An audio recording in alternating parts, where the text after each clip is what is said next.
Sister Anjali പോളാണ്. ഒരു sister ഇന്ന് നമ്മളോട് തൻ്റെ അനുഭവം പങ്കുവയ്ക്കാമെന്ന് പറയുമ്പോൾ അതൊരു വലിയ ഭാഗ്യമായി ഞാൻ കരുതുകയാണ്. ഇനി തൻ്റെ നാവിൽ കൂടെ തന്നെ തൻ്റെ അനുഭവങ്ങൾ നമുക്ക് ശ്രമിക്കാം. എൻ്റെ പേര് സിസ്റ്റർ അഞ്ജലി പോൾ. ഭക്തിയുള്ള ഒരു കത്തോലിക്ക വിശ്വാസിനിയും കർത്താവിന് വേണ്ടി എന്തെങ്കിലും ചെയ്യണമെന്നുള്ള ആഗ്രഹത്താൽ 8 വർഷം മലങ്കര കത്തോലിക്ക സഭയിൽ ഡോട്ടേഴ്സ് ഓഫ് മേരി എന്നറിയപ്പെടുന്ന സന്യാസ സമൂഹത്തിൽ ഒരു കന്യാസ്ത്രീയായി ജീവിച്ചിട്ടും ദൈവ അനുഭവമോ ഹൃദയ സമാധാനമോ ലഭിച്ചില്ല എന്ന ദുഃഖ സത്യമാണ് സന്യാസം ഉപേക്ഷിച്ചു പോരുവാൻ എന്നെ നിർബന്ധിച്ച ഏക ഘടകം. സക്രാരിക്ക് മുമ്പിൽ കർത്താവിന്റെ തിരുമുമ്പിൽ എന്ന പോലെ ചൊരിഞ്ഞ കണ്ണുനീരുകളും ആത്മാർത്ഥമായ പ്രാർത്ഥനകളും ഏറ്റുപറഞ്ഞ കുംഭസാരങ്ങളും ചൊല്ലിത്തീർത്ത ജപമാലകളും കണ്ടു തീർത്ത കുർബാനകളുമൊക്കെ വ്യർത്ഥമായപ്പോൾ ആശ്വസിപ്പിക്കുന്ന ഒരു ദൈവത്തെ അവിടെ കണ്ടെത്തുക സാധ്യമല്ല എന്നെനിക്ക് ബോധ്യമായി. അങ്ങനെ ഇത്രയും ദൈവത്തോടടുത്ത് ഇത്രത്തോളം പ്രാർത്ഥനകളൊക്കെയും ചൊല്ലുമ്പോഴും ആ ദൈവത്തെ അടുത്തറിയാൻ കഴിഞ്ഞില്ല എന്ന് പറയുന്നതിന്റെ ഒന്നുകൂടെ ഒന്ന് വ്യക്തമാക്കി പറയാമോ? കാര്യം വ്യക്തമായി പറഞ്ഞാൽ, ആര് എന്നെ അനുഗമിക്കും എന്ന ചോദ്യത്തിന് കർത്താവെ ഞാനുണ്ട് നിന്നെ അനുഗമിക്കാൻ എന്ന് പറഞ്ഞ് 1999 ഞാൻ തിരുവനന്തപുരത്തുള്ള എന്റെ സന്യാസ സമൂഹത്തിലേക്ക് കടന്നു പോകുന്നു. അവിടെ ചെന്നതിന് ശേഷം ഓരോ കാര്യങ്ങളും ചെയ്യുമ്പോഴും പല കഷ്ടതകളും പ്രയാസങ്ങളും ജീവിതത്തിൽ വന്നിട്ടുണ്ട്. പക്ഷെ അവയൊക്കെയും എന്റെ കർത്താവിന് വേണ്ടി ഇനിയും എന്തെങ്കിലും ചെയ്യാമല്ലോ എന്നുള്ളൊരു ആശ മനസ്സിലുള്ളത് എന്തുകൊണ്ട് അതെല്ലാം ഏറ്റെടുക്കാനുള്ള ഒരു മനസ്സുണ്ടായിരുന്നു. പക്ഷേ ഓരോ ദിവസവും ഓരോ മണിക്കൂറുകളും പിന്നിടുമ്പോഴും എന്റെ ദൈവത്തിന് വേണ്ടി ഒന്നും ചെയ്യാൻ അവിടെ സാധിക്കുകയില്ല എന്നുള്ള ആ വലിയ കാര്യം കർത്താവ് എനിക്ക് മനസ്സിലാക്കി തരുവാൻ ഇടയായി. കർത്താവ് എന്നടുത്ത് ചോദിച്ചു, നീ അധികാരിക്ക് സേവനം ചെയ്യാനോ സഭയ്ക്ക് സേവനം ചെയ്യാനോ സമൂഹത്തിന് സേവനം ചെയ്യാനോ ആർക്ക് സേവനം ചെയ്യാൻ വേണ്ടി നീ ഇറങ്ങിത്തിരിച്ചു? എന്നെ അനുഗമിക്കുക എന്ന് പറഞ്ഞ് നീ വന്ന് ഇന്നിവിടെ കുത്തിയിരിക്കുകയാണോ ചെയ്യുന്നത്? ഇത് ബന്ധനത്തിന്റെ ജീവിതമാ, ഇതിൽ നിന്ന് രക്ഷപ്പെട്ടേ മതിയാകൂ എന്നെ കർത്താവ് എന്നെ ഓർമ്മിപ്പിക്കുവാനായിട്ടിടയായി. അപ്പൊ അഞ്ജലിയുടെ ഏറ്റവും വലിയ ആഗ്രഹം കർത്താവിന് വേണ്ടി എന്തെങ്കിലും ചെയ്യണം, യേശുവിന് വേണ്ടി ജീവിക്കണം, യേശുവിന് വേണ്ടി പ്രയോജനപ്പെടണം എന്നുള്ളതായിരുന്നു. അപ്പൊ ആ ഒരു അനുഭവം അവിടെ ഉണ്ടായില്ല എന്നാണ് പറയുന്നത്. തീർച്ചയായിട്ടും എന്റെ ഏറ്റവും വലിയ ആഗ്രഹം പാവങ്ങളുടെ ഇടയിൽ പോയി ശുശ്രൂഷിക്കണം എന്നുള്ളതായിരുന്നു. പക്ഷെ ഞാൻ ചെന്ന് സിസ്റ്റർ ആയതിനു ശേഷം 2 വർഷമായപ്പോൾ എന്റെ മദർ എന്റെ അടുത്ത് സംസാരിക്കാനിടയായി, സിസ്റ്റർ TTC കോഴ്സ് അറ്റൻഡ് ചെയ്യണമെന്ന്. ഞാൻ മദറിന്റെ അടുത്ത് സംസാരിച്ചു, മദറെ ഞാനൊരു പഠിക്കുക എന്ന ലക്ഷ്യത്തോടെയല്ല സന്യാസ സമൂഹത്തിൽ കടന്നു വന്നത്. ഞാൻ വേണമെങ്കിൽ അടുക്കളയിൽ പോയി ഒരു ജോലി വേണമെങ്കിലും ചെയ്യാം, അതാണ് എന്റെ കർത്താവിന് ഏറ്റവും ഇഷ്ടം. പഠിക്കണമായിരുന്നു എങ്കിൽ എന്റെ ഭവനത്തിൽ എന്നെ പഠിപ്പിക്കുമായിരുന്നു.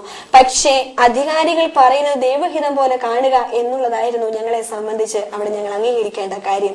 പക്ഷേ എന്റെ ദൈവാത്മാവ് എന്റെ ഉള്ളിൽ നിന്ന് സംസാരിക്കാൻ ഇടയായി, ഇതല്ല നിന്നെ കുറിച്ചുള്ള ദൈവത്തിന്റെ പദ്ധതി. തിരിച്ചു പ്രതികരിക്കാനാവാത്തത് കൊണ്ട് അത് തന്നെ ഏറ്റെടുത്ത് ചെയ്യേണ്ടതായിട്ട് വന്നു. അവിടെ വെച്ച് ദൈവാത്മാവ് എന്റെ ജീവിതത്തിൽ ഇടപെടുവാനായിട്ട് ഇടയായി. എങ്ങനെയാണ് ഇടപെട്ടത്? പ്രത്യേകമായി രാത്രിയുടെ യാമങ്ങളിൽ ഞാൻ ദൈവത്തോട് കരഞ്ഞു പ്രാർത്ഥിക്കും, കർത്താവെ അങ്ങേക്ക് വേണ്ടി എന്തെങ്കിലും ചെയ്യണമെന്നുള്ള ആഗ്രഹത്തോടെയാണ് ഞാൻ കടന്നു വന്നത്. പക്ഷെ ഒന്നും ചെയ്യാനാവുന്നില്ലല്ലോ, അതുകൊണ്ട് ദൈവഹിതം ഇന്നതെന്ന് എനിക്ക് വെളിപ്പെടുത്തി തരണമേ എന്ന് കർത്താവിനോട് പ്രാർത്ഥിച്ചു. കർത്താവ് പറഞ്ഞു, നീ ഹൃദയം തകർന്നവളാ, നീ ബന്ധിതയാ, നിനക്ക് ഹൃദയത്തിന് ആശ്വാസം വേണം, ഈ ബന്ധനത്തിൽ നിനക്ക് മോചനം നേടണം. ഞാൻ കർത്താവിന്റെ അടുത്ത് സംസാരിക്കാനിടയെ, കർത്താവെ ഹൃദയം തകർന്നവരെ ആശ്വസിപ്പാനും ബന്ധിതരെ മോചിപ്പാനുമല്ലേ നീ എന്നെ സന്യാസ സമൂഹത്തിലേക്ക് വിളിച്ചത്, എന്നിട്ട് നീ ഇന്ന് ബന്ധിതയെന്നും നീ ഹൃദയം തകർന്നവളെന്നും നീ പറയുന്നത് എന്നതാ? കർത്താവ് പറഞ്ഞു, നീയാ ഹൃദയം തകർന്നവൾ, നീയാ ബന്ധിതയാ. ഇതിൽ നിന്ന് നിനക്ക് മോചനം ലഭിച്ചാലേ അനേകരെ മോചിപ്പിക്കാനും അനേക ഹൃദയം തകർന്നവരെ ആശ്വസിപ്പാനും നിനക്ക് സാധിക്കുകയുള്ളൂ. അല്ലാതെ സ്കൂളും നടത്തി മറ്റു കാര്യങ്ങളും അന്വേഷിച്ചുകൊണ്ടുള്ള ഒരു ജീവിതത്തിലേക്കല്ല നിന്നെ ഞാൻ വിളിച്ച് വേർതിരിക്കപ്പെട്ടിരിക്കുന്നത്. നീ എന്നെ അനുഗമിക്കുക എന്ന്. അപ്പൊ അഞ്ജലിയുടെ ജീവിതത്തില് ആ ഒരു രക്ഷയുടെ സന്തോഷം ഇല്ലായിരുന്നു? ഒരിക്കലും ഇല്ലായിരുന്നു. കാര്യങ്ങൾ ചെയ്യും, പക്ഷേ വന്നു പോയല്ലോ ഇനി ചെയ്തല്ലേ പറ്റൂ എന്നുള്ള ഒരു കാര്യത്തോട് മാത്രമേ കാര്യങ്ങൾ ചെയ്യുന്നുള്ളൂ. എന്നാലും ഓരോ നിമിഷം കഴിയുമ്പോഴും ജീവിതത്തിൽ തോന്നുന്നു ഇനിയും കർത്താവിന് വേണ്ടി ചെയ്യാലോ, ഇനിയെങ്കിലും സമാധാനം അനുഭവിക്കാമല്ലോ. പക്ഷേ മുഴുവൻ എനിക്കൊരു ബിസിനസ് ആയിട്ട് തന്നെ സന്യാസം ഫീൽ ചെയ്യാനായിട്ട് തുടങ്ങി.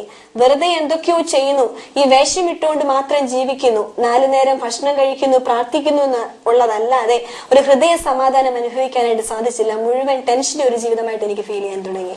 നാം ഈ സാക്ഷ്യം കേട്ടുകൊണ്ടിരിക്കുകയാണ്. എന്റെ പ്രിയ പ്രേക്ഷകരോട് എനിക്ക് പറയാനുള്ള ഇതാണ്, ദൈവത്തിന്റെ വചനം വളരെ വ്യക്തമായി പറയുന്നുണ്ട്, പ്രവൃത്തിയാൽ ഒരു ജഡവും നീതീകരിക്കപ്പെടുന്നില്ല. Not by work but by faith. നിശ്ചയമായും വിശ്വാസത്താലുള്ള നീതീകരണം. യേശുക്രിസ്തുവിനെ രക്ഷകനായി സിസ്റ്റർ ആഞ്ചലി പറഞ്ഞ് നാം കേട്ടു. തൻ്റെ ജീവിതത്തിൽ തനിക്ക് വളരെയധികം സേവനം ചെയ്യണം, എന്തെങ്കിലും ചെയ്യണമെന്നുള്ള ആഗ്രഹമൊക്കെ ഉണ്ടായിരുന്നു. But she don't know how to do it എന്ന് പറഞ്ഞാൽ യേശു ഹൃദയത്തിൽ വരാതെ നമുക്ക് ഒരിക്കലും സമാധാനവും സന്തോഷവും ലഭിക്കുകയില്ല.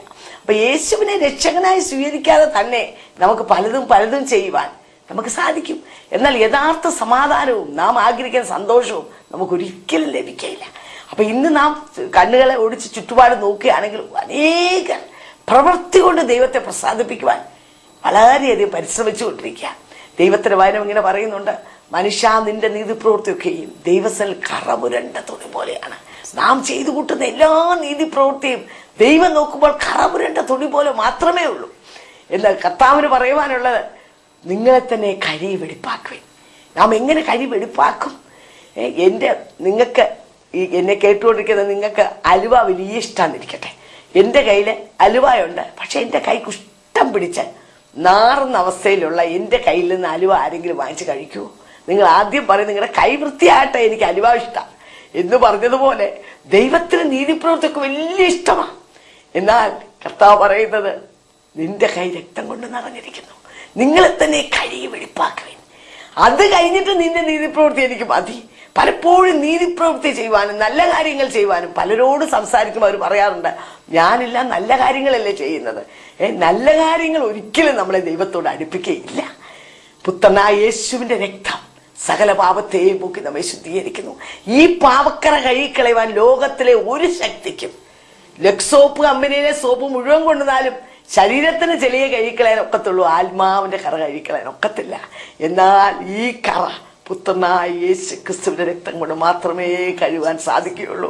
അങ്ങനെ കഴുകിക്കഴിഞ്ഞാൽ മാത്രമേ ആ ജീവിതത്തിൽ സമാധാനപ്രഭുവായി യേശു കടന്നു വരും. ആ യേശുവിന് മാത്രമേ നമുക്ക് സമാധാനവും സന്തോഷവും നൽകാൻ കഴിയുള്ളൂ. ഇവിടെ കർത്താവിന് വേണ്ടി ദാഹിക്കുന്ന, കൊതിക്കുന്ന, അവന് വേണ്ടി പ്രവർത്തിക്കുവാൻ ആവേശത്തോടെ നിന്ന ഒരു സിസ്റ്റർ അഞ്ജലിയുടെ സാക്ഷ്യം നാം കേൾക്കുകയാണ്. ആ ആഗ്രഹത്തെ ദൈവം ഇങ്ങനെ മാനിച്ചു എന്നുകൂടെ നമുക്ക് കേൾക്കാം. ഇങ്ങനെ ദൈവഹിതത്തിന് വേണ്ടി ഞാൻ പ്രാർത്ഥിച്ചുകൊണ്ടിരിക്കുമ്പോൾ തന്നെ കർത്താവ് പറഞ്ഞു, എന്റെ നാമത്തിന് വേണ്ടി നീ ഇറങ്ങി തിരിച്ചാൽ സകലരും നിന്നെ നിന്ദിക്കും, പക്ഷേ ഞാൻ നിനക്ക് മതിയായവന്. നിനക്ക് വേണ്ടി കരുതുന്നൊരു ദൈവം ഞാൻ മാത്രമാകയാൽ ഞാൻ വിളിച്ചവന് വിശ്വസ്തനെ അവസാനം വരെ നിന്നെ എത്തിക്കുവാൻ കെൽപ്പുള്ള വ്യക്തിയായത് കാരണം നീ ഇറങ്ങി വരാൻ കർത്താവ് ആവശ്യപ്പെട്ടതനുസരിച്ച് 2006 ഒക്ടോബർ മാസം 9-ാം തീയതി ഞാൻ എന്റെ സന്യാസ ജീവിതം ഉപേക്ഷിച്ച് ഞാൻ ഇറങ്ങി വന്നു.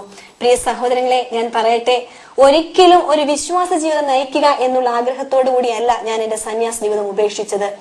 ആ ബന്ധനത്തിൽ നിന്ന്, അർത്ഥമില്ലാത്ത ജീവിതത്തിൽ നിന്ന്, വെറുതെ വേഷം കെട്ടിയുള്ള ജീവിതത്തിൽ നിന്ന് രക്ഷപ്പെട്ടു വന്ന് എന്റെ ദൈവത്തിന് വേണ്ടി കത്തോലിക്ക സഭയിൽ നിന്നുകൊണ്ട് തന്നെ ജീവിക്കണം എന്നുള്ള ആഗ്രഹത്തോടു കൂടി ഇറങ്ങി വന്ന വ്യക്തിയാണ് ഞാൻ.